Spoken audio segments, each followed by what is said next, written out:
In a nation searching for answers, every household has a story, and every story is shaped by the politics of our time. Your struggles, your hopes, your future. We bring you the voices of the people and the leaders who must respond. Because a stronger democracy starts with informed citizens. This is where Zambia comes together to talk, to question, and to push for better. Your voice, your power, your Zambia. The Political Square. Only on BMTV. Zambia's light, Zambia's voice. Good evening, viewers, and welcome to the Political Square, a platform where leadership is questioned, policies are examined, and public office seekers are challenged to present practical solutions for the people. Today, we host a legal practitioner, a political commentator, and aspiring Lusaka mayoral candidate, Simon Mulenga Mwila. Mr. Mwila is no stranger to Zambia's political landscape. Once affiliated with the Socialist Party, he now enters the Lusaka mayoral race as an independent candidate, seeking to convince residents that his leadership can actually offer accountability and practical service delivery for the capital city. But Lusaka today faces many serious challenges, from poor waste management to damaged roads, to street vending concerns, unemployment, drainage issues, and questions surrounding city planning and revenue management. Today, we move beyond slogans and campaign rhetoric. We ask the hard questions. We demand practical answers. Viewers, join us in the conversation this evening. Text us, WhatsApp us, or call us on 0573-955-30. You can send your questions to that number, or you can WhatsApp us to that number to participate. Mr. Mwila, I'd like to welcome you to BMTV. I'd like to welcome you to the Political Square. Thank you very much, Temwani. And dear viewers, I'm Simon Mwila, as he has said, and thank you for tuning in. Yes. Critical times in your career. This time around, you are not in your gown. Taking that one off, and you're getting your hands dirty. You were once associated with the Socialist Party. To start with, maybe introduce us, and then you can also kindly share with us why you decided to leave the party, why your departure was it based on ideology? Were there leadership differences in the political strategy? All right. No, Temwani, actually, that's very true. I started my political career as I've been a politician for the greater part of my life, actually. I was in PF, then I moved to UNIP, then I proceeded to be with the Socialist Party, where I was a member of the Central Committee and legal chairperson. Now, I decided to leave the Socialist Party. As the saying goes, all good things come to an end. So I believe that journey had come to an end. Right. That is why when I resigned from the Socialist Party, I did not publish that. It wasn't in public. It was well until there was an interview that I had and I expressed that I actually left the Socialist Party on 31st December 2025. And my departure from the Socialist Party is nothing personal. Okay. It's about growth and wanting to seek other spaces. You see, as a young person, I'm only 35 years old. I don't know if I qualify to say as a young person or as a youth, but as a young person, I'm very, I still have a lot of ambitions. I still have a lot of goals and dreams that I want to achieve. So belonging to a political party sometimes limits what you see. So I love to comment on issues. I joined politics actually and resigned from civil service in 2018, 2019, thereabout. Right. Because I believe as a community advocate, as a person who should speak for our people. There are a lot of injustices that happen in this country. So belonging to a political party, I found home in the Socialist Party because of its ideologies, issues of justice, equity, and peace. The ideologies are on point. And I really appreciate Dr. Fred Membe's leadership and mentorship. Dr. Musumali, Dr. Mwikisa, everyone, the leaders were very good. Comrade Akende, it's a family. I built a family there. Right. But there came a time when I felt I needed to speak for the people and not speak based on what the political setup wants. Right. So as a result, there were a lot of conflicts that would come. I would want to speak for the people, but my position contradicts that of the party. Now, I would all the time find myself explaining what I meant by what I said. So I realized that I will not manage this narrative of having to explain myself to my leaders. Let me excuse myself from the party quietly and out of respect. And that's why you never saw me publish my resignation letter. I mean, my resignation letter clearly states that I want to pursue other avenues. There was no bad blood. Okay. I still have respect for Dr. Fred. I still have respect for the Socialist Party. And I wish the party the best in its future endeavors. Right. Yeah. Let's talk about your endeavors now. What does being an independent candidate allow you to do differently that party politics could not? I know you've said you were almost having to explain yourself all the time, but independent candidates often struggle with political structures and influence. How do you intend to overcome that challenge?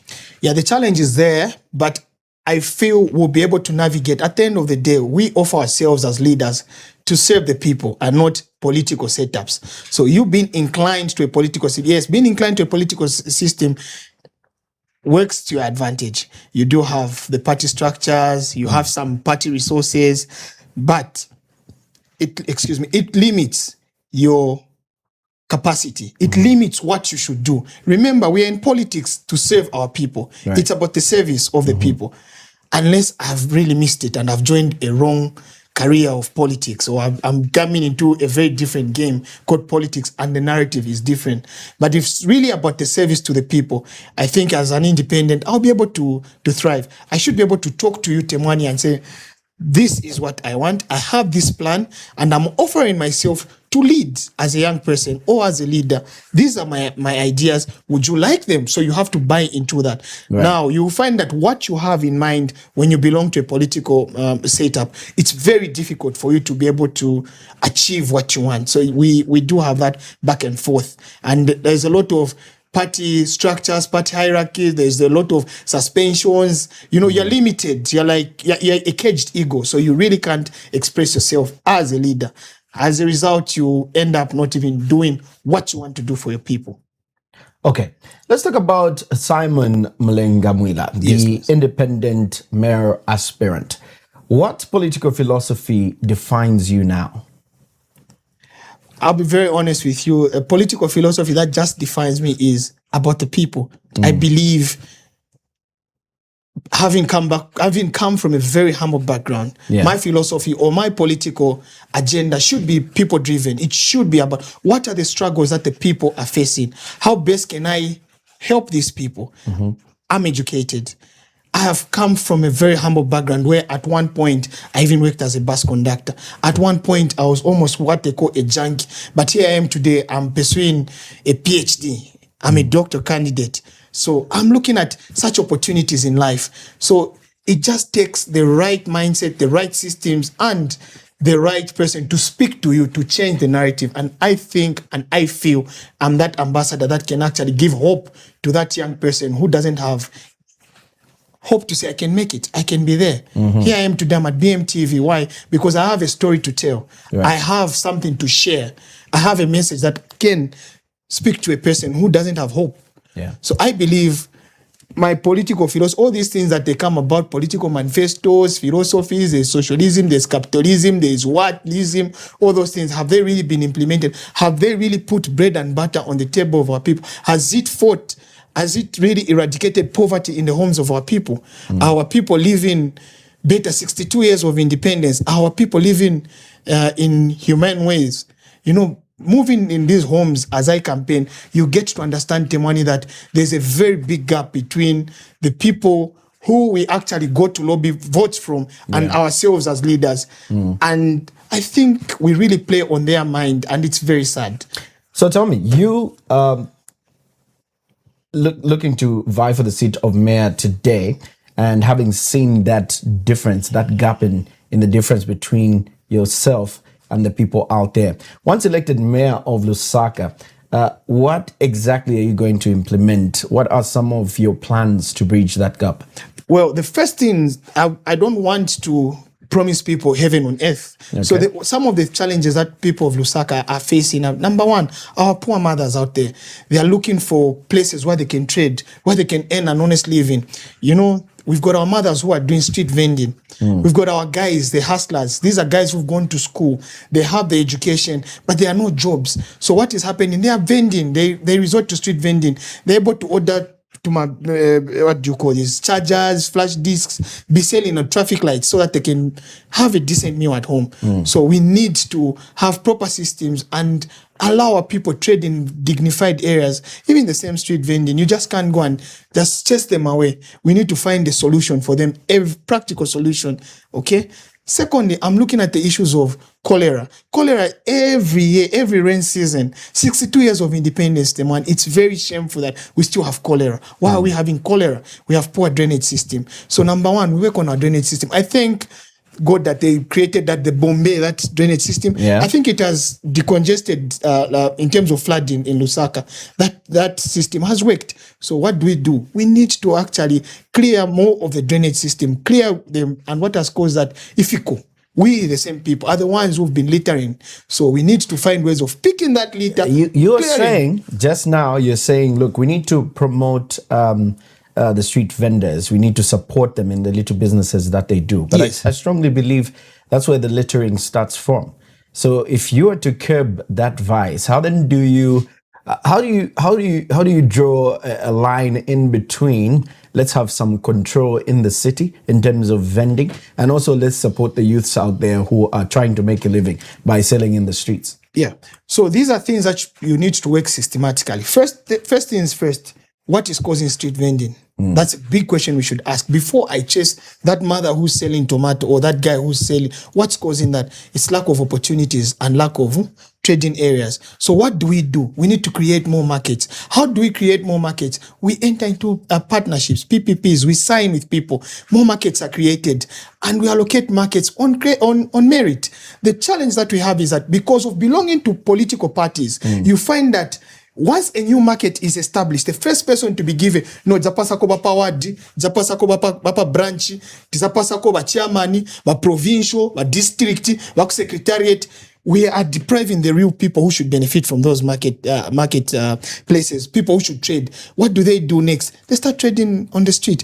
Even those people that are trading on the street, how best do we help them? We come up with a systematic way of saying, guys, yes, you'll be trading from here, but the first things that we'll do is we are going to start charging you mzambo lipirako something. When they pay something, and make sure that where you're trading from, it's clean.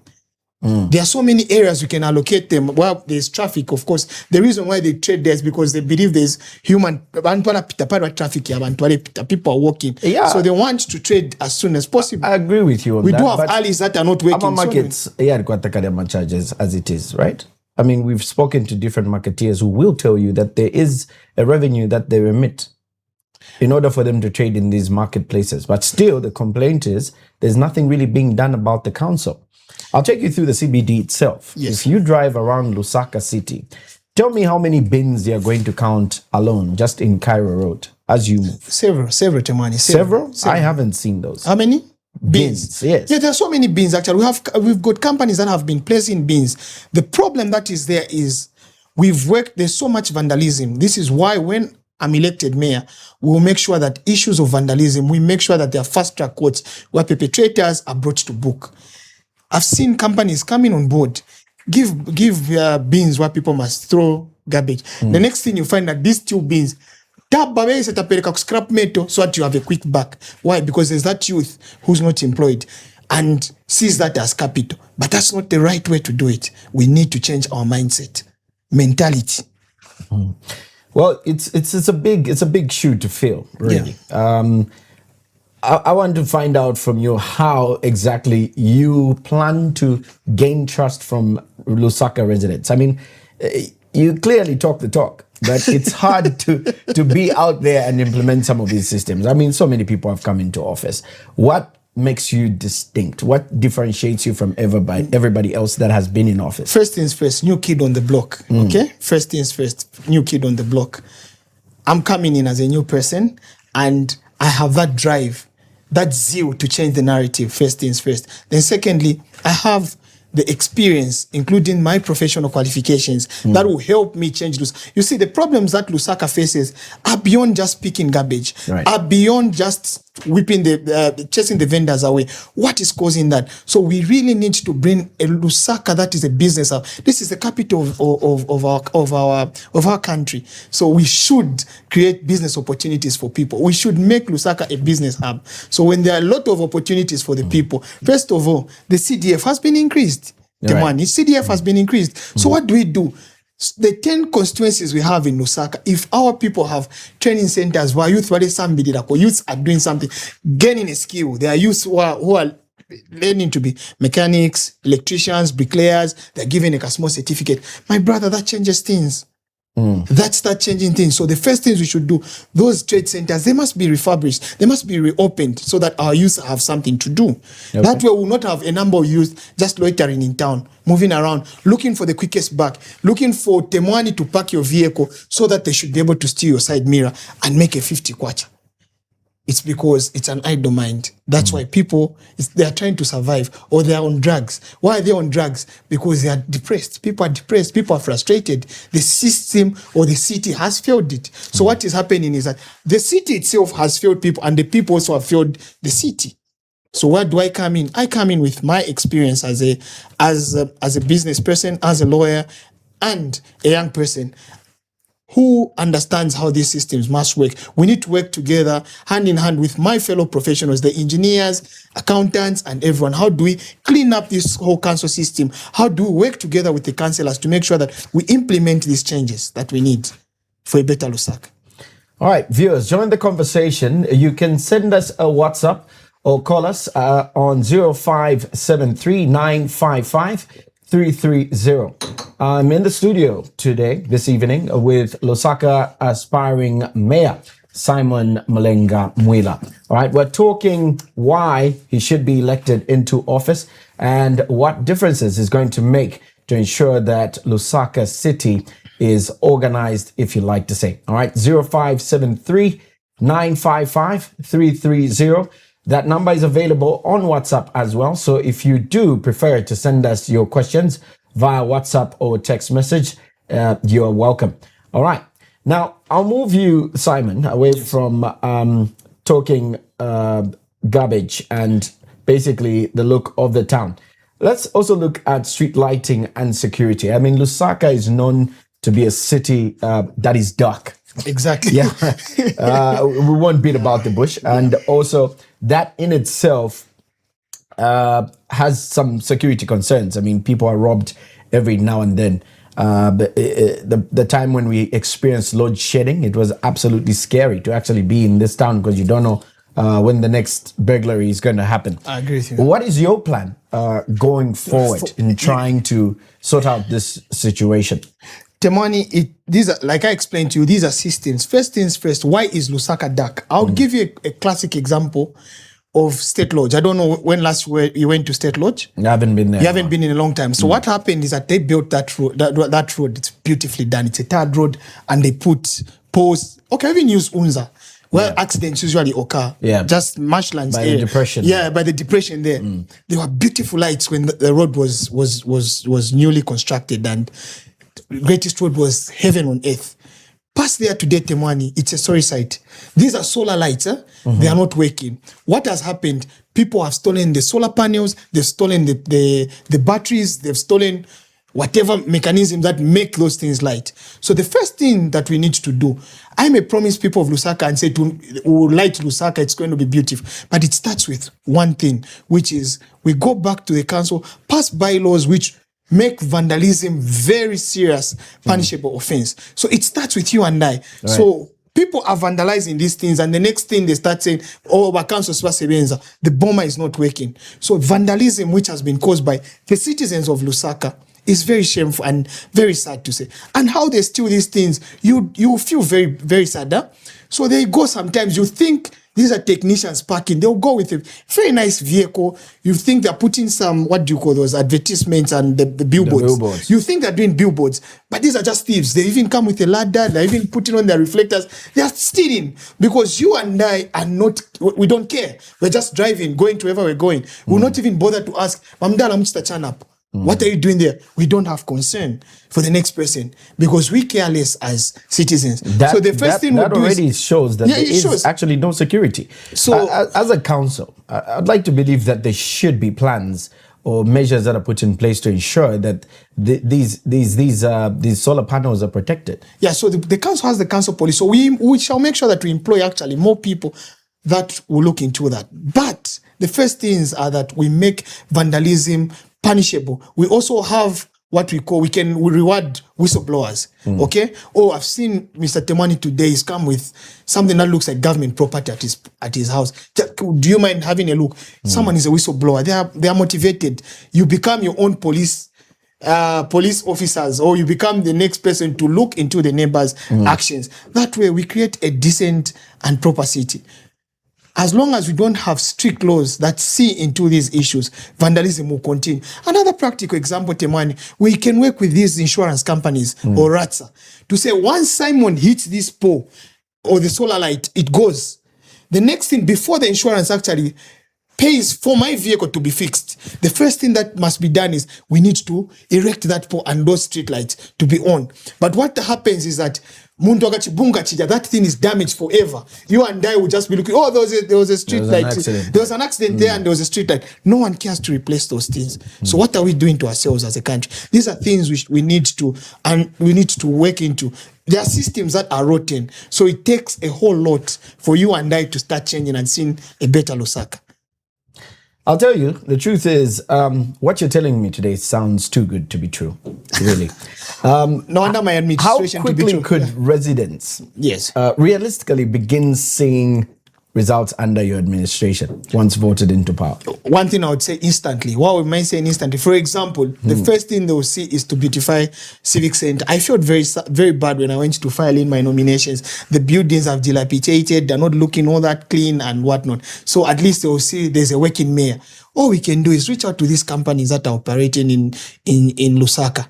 Corporate social responsibility. Guys, give us paint. We need to paint our chambers where we operate from as a council. We clean, start looking clean. That's in the first week. I'll do that once I'm elected. The next thing, we go out. In Bemba, we said, so I don't know what, So the first thing is where we're operating from. We need to motivate the council workers. And the first thing I'll do is to beautify the council, paint it, make it beautiful. Let the council, the grass there should be green. The place should be very beautiful. Even while we sign Kudaku Civic Center, the marriage ceremonies are conducted, I'll make sure that place is clean as well. We clear all that place. Within a week or two, we go out there now, we start doing what we want. Start cleaning the city, making sure that we engage. Once CDF comes, we sit down with these councils and say, oh, okay, this money has been allocated. Why are we building just 3 block classrooms? Yes, education is very good. I'm here because of education. That's a very brilliant idea.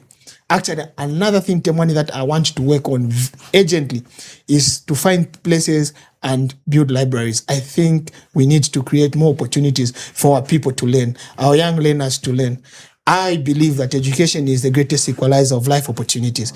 Education has brought me to be where I am. I don't know where I'm going to or what I've done, but whatever I've achieved, the little that I've achieved up to date is because of education.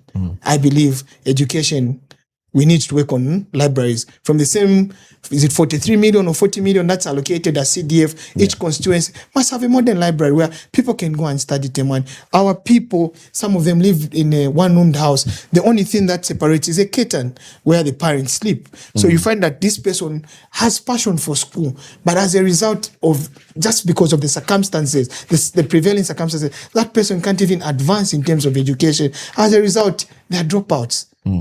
And some just resort to drinking cachasu, and this is how we are losing the youth. So we make sure that we have libraries and we also have rehabilitation centers. We want to make sure that our youth have, some of them, when you ask them, why are you drinking? They're depressed. And all it takes is someone to talk to them. All right. Simon Mulenga Mwila is with us today on the Political Square. He is an aspiring candidate for Lusaka Mayor. 0573-955-330. That is the number if you want to engage with us, be a part of the conversation. If you do have a question for Mr. Mwila this evening, please do feel free to call us. You can also send your WhatsApp messages, and yes, he's available to answer all your questions. So already he has made mention to us. First stop is the council itself. Yes. Give it a fresh look. Yes. Second stop, libraries. Yes. In the constituencies. This sounds glamorous. I personally, I'm looking forward to a Lusaka that will have available a library in every constituency. Like you said, education is definitely an equalizer. So kudos to that. But also moving on, if you are elected into office, would your administration prioritize solar-powered lighting systems? And also, I know we've spoken about it lightly, but I just want to look at what would be your plan in terms of rollout? Where would you deem fit to be priority areas where you light up the city? First things first, the markets. I think the markets have been dark. You know, when we're growing up, I don't know nowadays if they are still there. We would go to the markets where there was this big light that was placed at the market square where we would see, and we would go with our white shirts and say, kachinja kashati hapo market. I don't know if you experienced that kind of a life. Then we had lights in the markets. Now that actually we have the 24-hour economy, which has been implemented, which the UPND is trying to implement, I think the priority would be, first of all, the trading areas. They need to have proper lighting. We need to have proper security so that, and CCTVs as well, proper CCTVs where our people feel safe to go to the market. You want to go and buy dry fish at 23 hours, I can take a drive to the market, buy my fish, cook, have something in the morning if I want to have nshima with dry fish in the morning. Yeah, so the first thing we can do, in a 24-hour economy, the first thing we'll do is light up the key areas, which are the trading areas where our mothers and our brothers, our fathers are trading from. So the market should have proper solar lighting, which is very, very modern. But even if we install that, Temwani, what breaks my heart is that we still go back to vandalism. People, and we are our own common enemy as citizens of Lusaka. So we need to change that concept and say, guys, these are our things. This is our property. You know, you and I can't wake up today and just start breaking your own phone. Why? That's your phone. It will cost you a lot of money to replace it. So why are you vandalizing street lights that you benefit from, which another citizen is also benefiting from, which also helps our country to go forward, you know? All right. Yeah. You're watching The Political Square on BMTV, channel 114 on Top Star. We're also live on Facebook, BMTV channel 114, and live on YouTube as BMTV Zambia. You're welcome to pose your questions. If you do have any questions this evening, I am speaking with Simon Mulenga Mwila, who is aspiring Lusaka mayor. 0573 955 330. That is the number that you can use to call. You can also send your WhatsApp messages to that number. We take a short break and we'll be back as we continue to find out what his plans are to improve Lusaka City.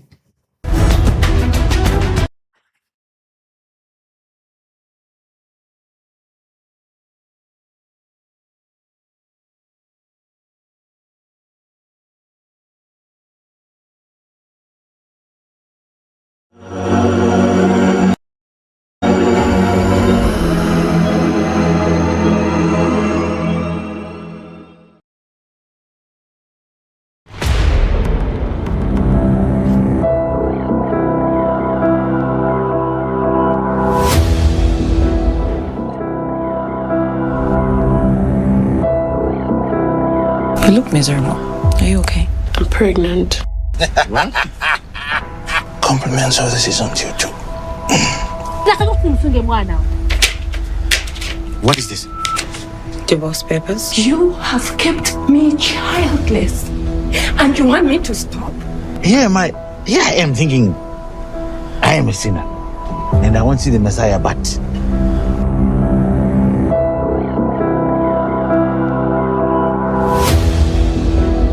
what happened to this woman in the picture? You spend the whole day wrapping my woman up in a tank. So do you think I buy this as decorations? I know you think I'm the cause of this. Believe me. I'm 100% okay. What are you doing? Come on, please. What is this? You don't wear them. But those are still mine.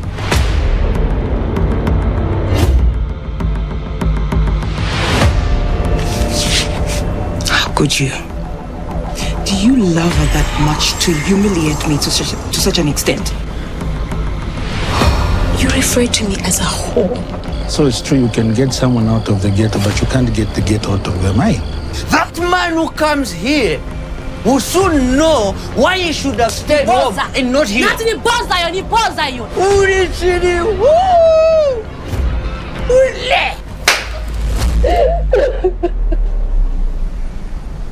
You are the reason why.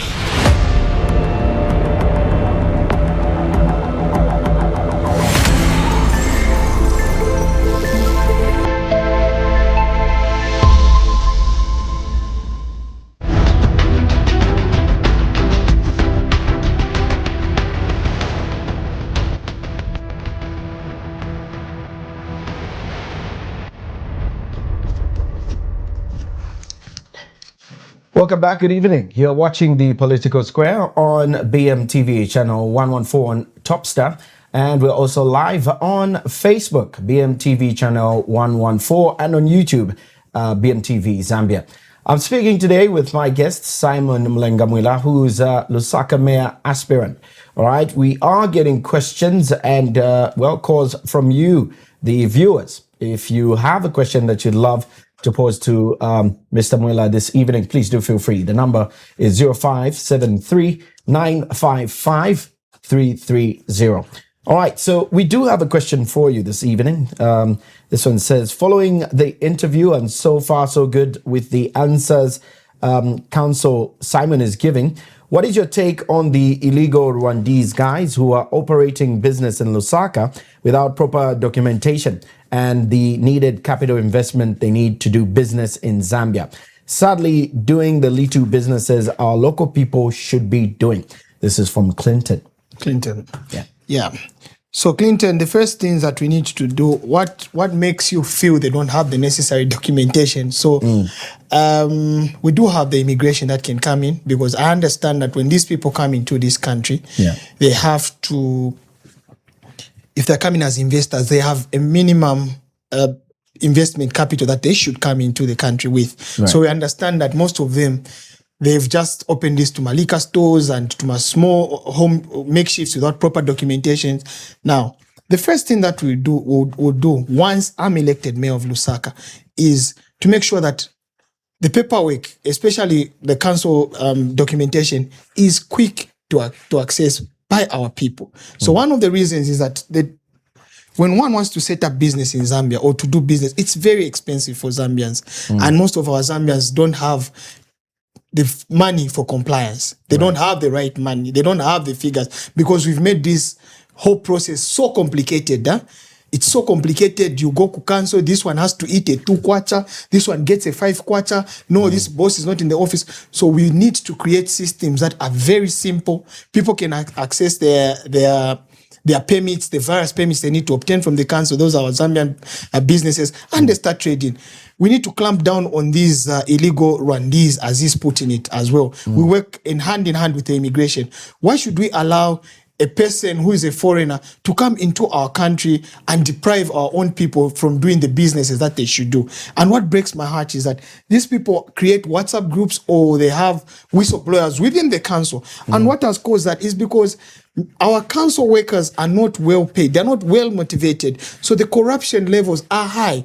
You know, Temwani, you and I, we understand that there are certain institutions where corruption is not so obvious. I'll give you an example of ZESCO, RATSA, ZRA. Yes, corruption can be there, but it's not so obvious that you and I know that even if I have a 50 kwacha, I can still bribe that institution and get away with it. So that's the level we need to move our local authority to. We need to, first of all, improve the working conditions and terms of service for our council workers. Once they are motivated, they will not be whistleblowers to those Rwandese to close the shops. Why? Because they will know that that's where their bread and butter is coming from, so that we can clamp on those illegal dealers. We seize whatever they have, sell that money is plowed back into the council. We do with other things with the money that we sell. Now, what happens is that when there's such a sting operation, there's already a whistleblower who hints those guys, all shops will be closed in that neighborhood. Why? It's because of corruption. And why is corruption there? Because there are so many issues with the council. There are people who go to, the councils are not motivated, council workers are not motivated, salaries are not good. Sometimes they even go months without getting paid. It's not right, Temwani. The council raises a lot of money. So raises money through the markets. How do you sort out the situation once you're elected? First things first, there'll be zero tolerance of corruption. We work hand in hand with the SCC. First, we improve the conditions of service and make sure that we work with the SCC to ensure that corruption is a very serious punishable offense. How much money is being made at the bus stations there? How much money is the council supposed to raise? Or how much money is the council losing because you and I have decided to look away because we've gotten a 10 kwacha or a 20 kwacha from this person? We are losing money for the council. The council should sustain itself. All right. We've spoken about the council itself. I think we've also spoken about street vending. But now I'm going to move you to something that I feel needs urgent attention. Inner roads in many compounds remain in poor condition. What immediate interventions would your office prioritize to sort out this issue? Our main roads, the big roads, have been sorted out, but most of the inner roads in these compounds are terrible. I'll give you an example of Mwila. I don't know when last you drove to Mwila. That was probably one of the neatest residential areas we had in this town. But now you drive in that area, it's in deplorable sight. How do you plan to sort out that? So the first things that you and I need to look at, okay? You see, now that CDF has been increased, and we've been seeing they're showing those whatever they call them, those big machinery that clears the roads and all those TOBs and all those. So what we need is, if the council has procured those, okay, what we need is to take it to each constituency. We say, okay, guys, let's grade these roads. That way, Temwani, even the main roads will be decongested. When I'm going to work, I use actually the same feeder roads that are terrible sometimes, but we're spoiling the suspension of our vehicles. But it gets me quicker to where I'm going. Right. I don't think Lusaka can be congested as it is, provided we work on these feeder roads. And how do we work on these feeder roads? We need to grade them properly. If we don't have the money to actually make them tarred roads, we can actually compact them properly. The council has that machinery. I think that machinery has been procured using the CDF that has been available to the various constituencies in Lusaka from 2021 up to 2026. So if it takes deliberate leadership, the councillor, when sometimes actually there was where I live, we donated fuel or something like that. Then our roads were at least some point graded and all that using the same CDF. You donated fuel to the council? To the council, yes. Or someone ate them. We don't know what happened, but there was fuel that was actually paid because they said Sifman Karana fuel. But why should that thing not have fuel? Because our people, if you have an effective council, it shouldn't be a big deal. If they say, let's buy 4 drums of fuel, today it's going to work in Matero, today it's going to work in Mandevu, just to clear the feeder roads. That Chimazembe goes, cleans the roads, get some sand or gravel, put there, compact it. The roads are passable.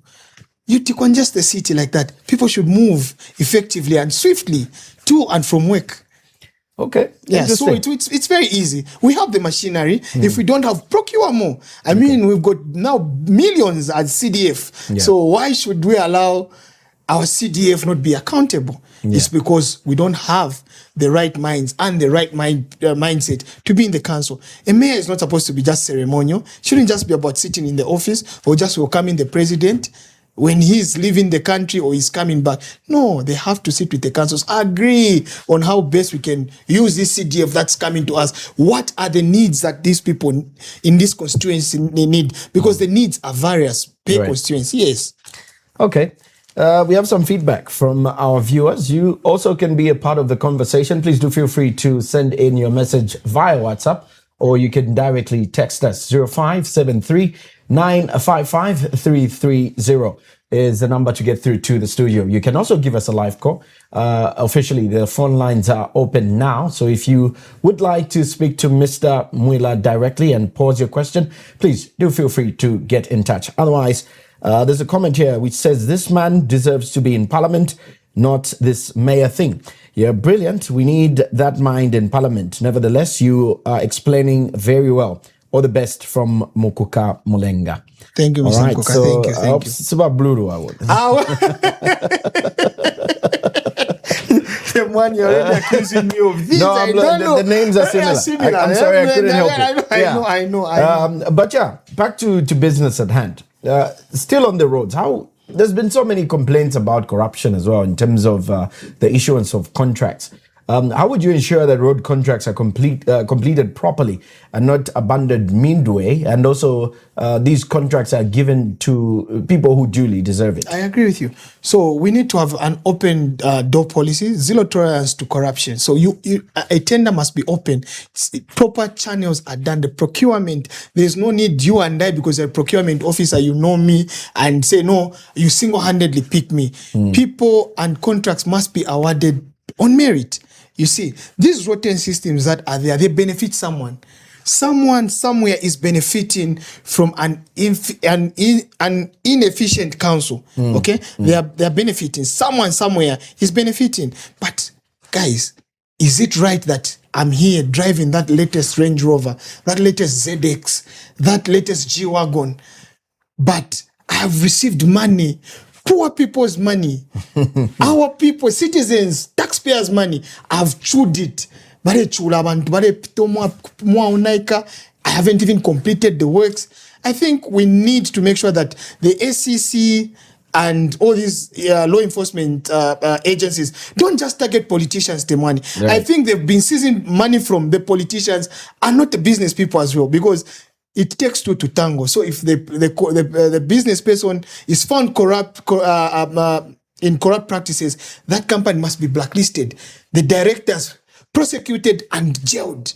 Now that we have the Financial Crimes Court under the judiciary, which is a fast-track court for these corrupt elements, we should make sure that such people are brought to book. It's very sad that we do have such brilliant courts and such brilliant adjudicators sitting in those areas of the court, but they are not arresting the perpetrators of those mistakes. Sorry, we do have a caller on the line. 0573 955 330 is the number to get through. Hello, good evening. You are through to the Political Square on BMTV. Okay, thank you so much. Your name and where you're calling us from? Okay, my name is Pastor from Solwezi. Sorry, come again. We missed your name. If you could just... My name is Pasco Mwamba and I'm calling you from Solwezi. Mr. Pasco, good evening. I am with Mr. Mwila here. What is your question today? Oh, okay. I'm following the program very well and it's quite interesting. I'm a resident of Lusaka. Thank you. So, yeah. My idea, or maybe just top up what Mr. Mwila is saying, is we need a system that makes the residents of a certain area to become responsible for certain things, like cleaning the garbage collection and what, make it punishable. For example, in a market, if vendors are paid in a particular area, things like buying lights, buying solar panels, it should be the responsibility of the people trading. The more reason we need to do that is people need to take responsibility. There's things like when the government does things, someone will just come and say, okay. So there's that thing of negligence and whatnot. But if people take responsibility of those things, they will take care of them. All right. Anything else you'd like to add on? Yeah. So basically, it's just them saying take responsibility. Cleaning, sweeping, and whatnot should be a responsibility of the people around a certain area. Yeah. All right. Thank you, Mr. Pasco. Yeah. 0573 955 330. If you want to get through to the studio, you have a comment, you have a question, please do feel free to call us. But somebody from Solwezi there agreeing with you. Yeah, that's very true. So it still comes back to the same thing. If the marketeers themselves, they we are able to collect revenue from the market and we buy the solar panels. There will be that sense of ownership. I agree with Pasco, but it still goes back to the same thing of saying vandalism. We need the fast track court for perpetrators. We need to deter would-be offenders as well as those who are found wanting. That way we clean up the mess, Temwani. That way we make people responsible. Yeah. It just takes a long time. People would smoke anywhere. You remember there was a time when people would smoke anywhere in public, but now that was when I think Honorable Masebo was minister. I was a young person then when that was passing too long. Allow me to take another call and then we can get back to you answering that question. Otherwise, good evening. You're through to the Political Square on BMTV. Hello, caller. Okay, we seem to have lost that line. Please do feel free to try again. All right, 0573-955-330. We have almost 10 minutes to wrap it up, Simon. So I'm really going to squeeze in my questions fast. And hopefully some of those that the callers will have, we can receive within the 10 minutes. But the other issue I think we really need to address, what we need to find out from you is the issue of flooding. It's continued to affect parts of Lusaka every rainy season. Yes. What long-term drainage solutions do you propose? But while you're at it, we seem to have another call. Good evening, caller. Hello, good evening. You're through to BMTV. Hello. Hello, good evening. You're through to BMTV's Political Square. Mkwai tuishi mwenga mwaikala shani. Bueno barishani Mkwai. Mkwai.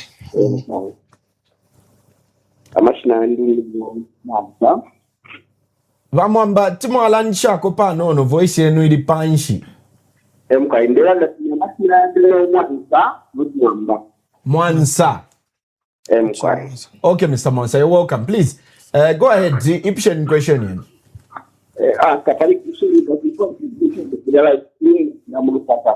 Contribution. Okay.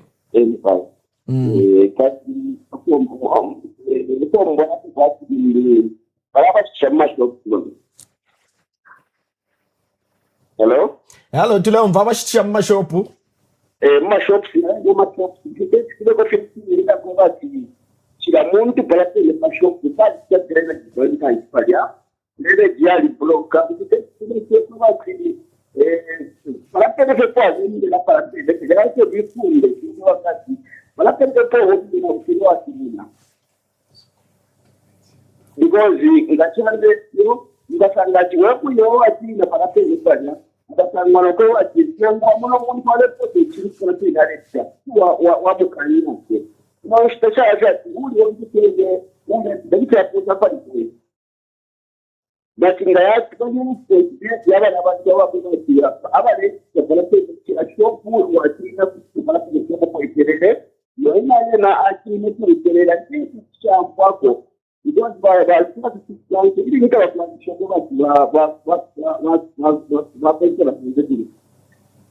think that is the situation.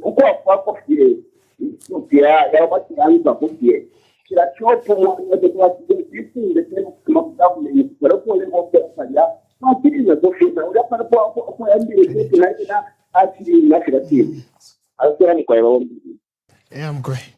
Out to Atashaba Monsa. Okay. It still borders on the same issue asked actually on the drainage system.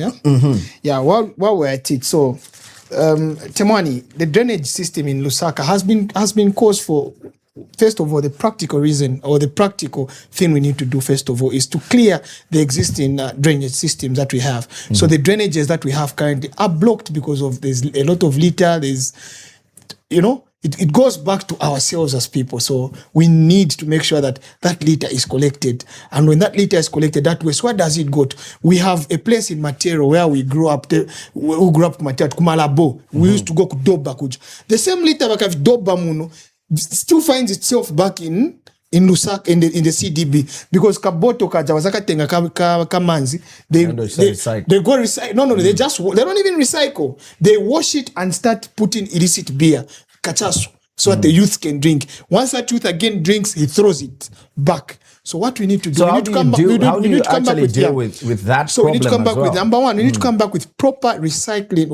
We work hand in hand with companies that are into recycling. It's high time we started turning trash into cash. Okay, we allow our people to say, okay, Vivignala Life, when you bring these kgs of plastic, we'll pay you this much. That way, people are picking now. It becomes they're motivated to actually pick and become. We start having a cleaner city. So our drainage system is, firstly, we need to clean them, clear the dirt that's there, and maybe cover them. When we cover them with proper maybe metal sheets or concrete, but we still have access that they can be cleaned in case of blockage. That way we even have more parking space. You see, City Market has a very big drainage system by Chimgoti Page. So what do you do there? You need to cover it so that cars can be parking. Now, my bus here, you pay some bus here longer. Lumumba Road just look at one lane at one point because there are buses here. So those buses, because of Chimgodi, that Chimgodi, we cover it up so that cars are parking properly there, buses are parking, the road is clear, traffic is flowing. The drainage, when it rains, the drainage is clean. These are practical things. We also come about with proper underground systems. Lusaka City Council has intelligent and smart engineers, but the problem is that their ideas are shut down. But Simon, yes, I'm sorry. I'll have to take you back to this. Clearly, the problem there is the street vending, right? That's the start. That's the root cause of this problem. The vendors themselves are the ones that are carefree and will litter from the places that they're trading. If I got Mr. Mwansa correctly, that was his point, to say it should start from the vendors themselves who will occupy places right in front of the shops and the drainages and litter carelessly. So how do you sort out that issue Temwani, of street vending? first things first. The first thing that you and I need to appreciate, it will be very unfair to say the litter or the dirt that's in Lusaka has been caused by the street vendors. We can't shift the blame to one party. It's a collective thing. You and I equally are part of the dirt that's in Lusaka, are part of the litter that's accumulating on our streets in Lusaka. So those vendors, it takes you and I to say, guys, AMA companies, they bring about make bins, they can be plastic or whatever it is. Those bins are throwing them. Even our street vendors, you tell them you'll be cleaning here, and we even tell them we'll be charging you ka 1 kwacha or ka 2 kwacha. You know where someone is paying and everything, they clean. They will be clean and say, guys, if you're trading from this place, umuntu aliyenkonde ashita banana from you or ama oranges. I think our vendors will be.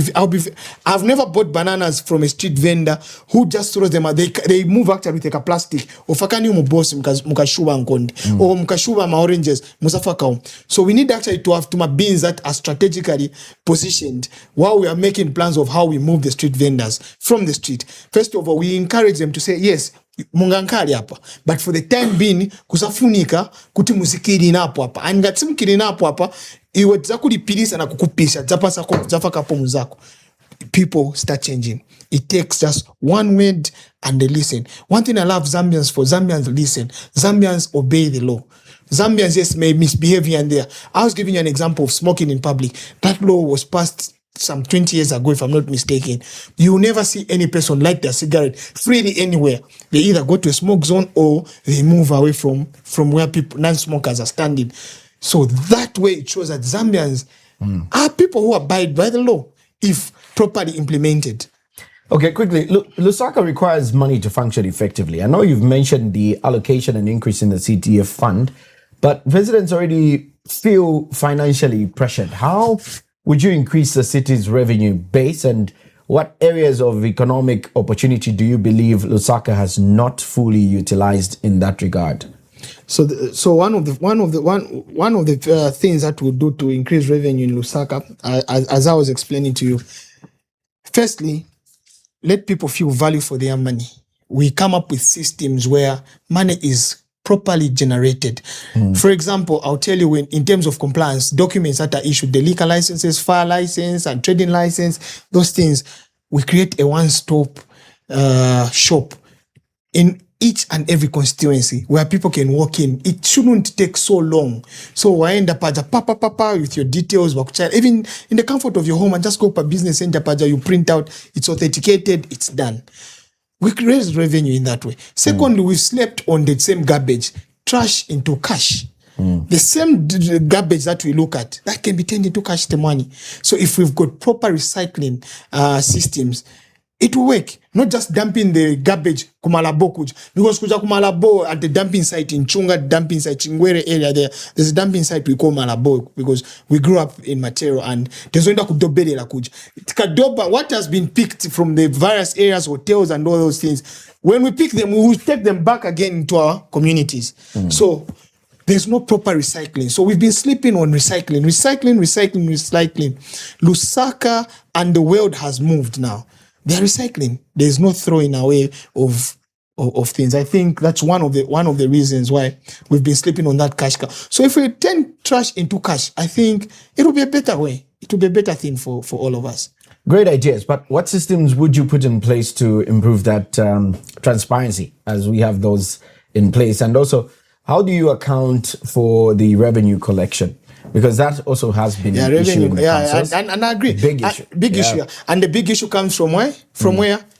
Allowing cadres and voting for people who are inclined to political parties. Lusaka has never had an independent mayor, though I stand to be corrected. But I don't think there's been any independent mayor. I'll talk of the executive mayor from the time we started voting, from Mr. Wilson Kalumba, Honorable Mao Sampa, and Madam Chitangala. We have never had a mayor who's independent. So bringing in an independent mayor, a youth such as myself, who has more to achieve and wants to actually prove to the people of Lusaka that if you give a young person an opportunity, a young person who's educated, this opportunity, he has the hunger and anger to move things or to get things done. I think we'll drive somewhere. Speaking of driving, you are on a lighter note, known as Mr. Skide. How do Lusaka residents not worry drive and think that, now you're going to increase your flock of cars?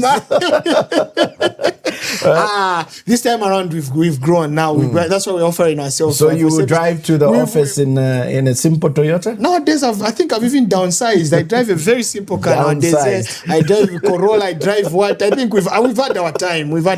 Now we are here to make a difference and say, guys, we are here to offer service. We are here. It's not about me. I mean, as a young lawyer, I think I make quite something comfortable for my family, and it can sustain me. But I feel it will be very selfish of me to just live a life that is just based on me. It's high time I gave out, and I think I have what it takes to just change the narrative, because I'm a people person. I have lived these problems that every ordinary Zambian experiences. So I feel it's high time we stepped into the ring and fought for it. We just can't be keyboard warriors and armchair critics and watch our country get damaged. So all these things of corruption, revenue collection that is poorly done, it's because there's a party system that has to be appeased. You see, these people, again, before they can even appease the citizens of Lusaka, they want to appease first by what? Per branch chairman, per ward, per district, per constituency, per national level. Now, all these people, you find the nephew is the one who's collecting money. No, this portion of money, if you kind of party secretariat, I will not have any party secretariat. I will not be inclined to any party. So all the money that the council will collect from the council, from the markets, from the bus stations, has to go back to the council. Pay our council workers well. Improve how the council runs, because I'm not inclined to any political party. I believe when we give an independent candidate, his priority are the people, because those people are the ones who put me in office, not to a branch chairman, not to a ward chairman, my constituency chairman, or the party secretary. No, next election is to adopt. It's high time we change that mentality, Temwani. And I'm here to change that mentality as an independent mayor of Lusaka. Simon, as we close, final question. Many politicians, such as yourself, campaign on promises of transformation, but residents often, in the end, get very little changes after elections. Why should the people of Lusaka believe that your leadership would genuinely be different? Practical, transparent, and results-driven. First things first, result-driven.